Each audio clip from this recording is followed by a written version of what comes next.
It's an Eyewitness News special report. Something big is coming to the U.S. space program. Some call it Space Race 2.0. Yeah, for the first time in 8 years, the U.S. will launch astronauts back into space from U.S. soil. Our Marina Jericho has a look behind the scenes. Marina?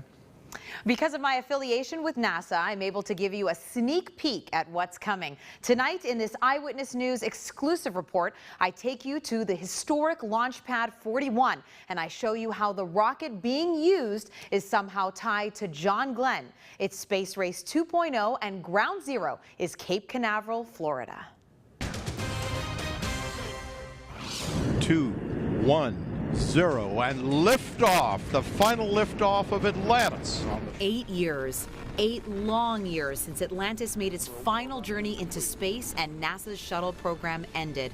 After decades of incredible scientific exploration and the building of the International Space Station, we seem to lose our passion for the outer limits. But now the passion is back. With a new invigorating generation of space explorers, we are embracing a commercial crew and international partners in this Space Race 2.0. We are sending astronauts back into space from U.S. soil. Nothing is really quite as magical as launching astronauts. I think a special thrill to it, an excitement about exploration. That's just you know, I can't wait. It's critical for American pride, I would say, but also it's done in the spirit of cooperation and done in peace with, you know, our international partners. It gives you goosebumps, you know, to be a part of something that everyone just wants to see, even if it's only for a minute, you know, as the rocket's lifting off from the pad until it gets out of sight. United Launch Alliance, Boeing Space, and SpaceX have partnered with NASA in this new generation of commercial human spaceflight. I had the privilege to see the final steps being taken by ULA and Boeing to test the Atlas V rocket and the Starliner capsule that will carry NASA's astronauts back into space from Cape Canaveral later this year. The Atlas V in its largest configuration, when it takes off, has 2.5 million pounds of thrust. And the vehicle at its full weight is, you know, 1.8 million, 1.9 million, so when that one leaves, it leaves in a hurry.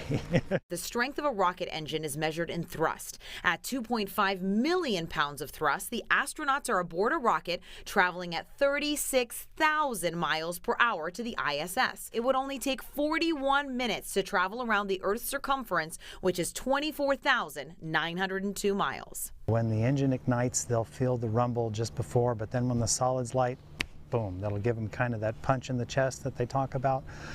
But then when the solids, you know, separate and fall away after 90 seconds, it's going to be a really smooth ride after that. I'm now entering into the White Room. These will be the final steps that the astronauts take before they board Starliner on the Atlas V rocket, finally bringing astronauts back into space. Your heart starts racing a little bit because there's a little bit of that.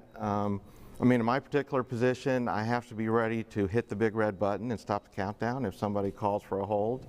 Launching people is definitely more complex in terms of the countdown. I'll be honest, it's something that I always dreamed about and never thought that I would be part of, so I'm just thrilled to be part of it.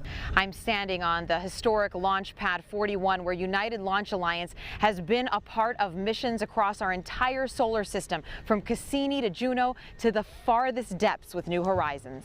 We have launched missions that have visited every planet in the solar system. I get to see a lot of missions that have such a tremendous impact on the scientific knowledge of not just our country, not just NASA, but you know, they share that information with the world. The astronauts will fly aboard the Atlas V rocket, which has flown over 75 times and has a 100% success rate.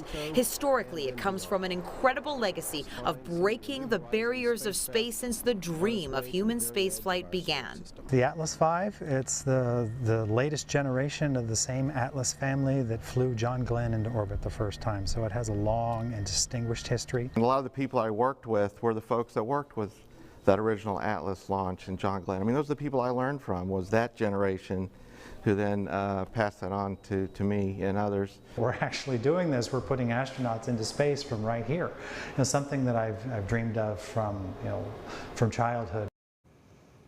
And this is just the beginning. Plans are to hit the moon in 2024 with the first female astronaut on board. Then plans are to head to Mars. Coming up tonight on Eyewitness News 11, I'll show you exclusive coverage of Boeing's Starliner capsule that will be taking the astronauts back into space this fall. Ken and Catherine, back to you. Man, oh man, that is so cool. It is. And Yeah. so now we've got a little sneak peek at what we Yeah. can anticipate in the fall. Marina has so much passion for this. It comes through in her reports. Fascinating. Coming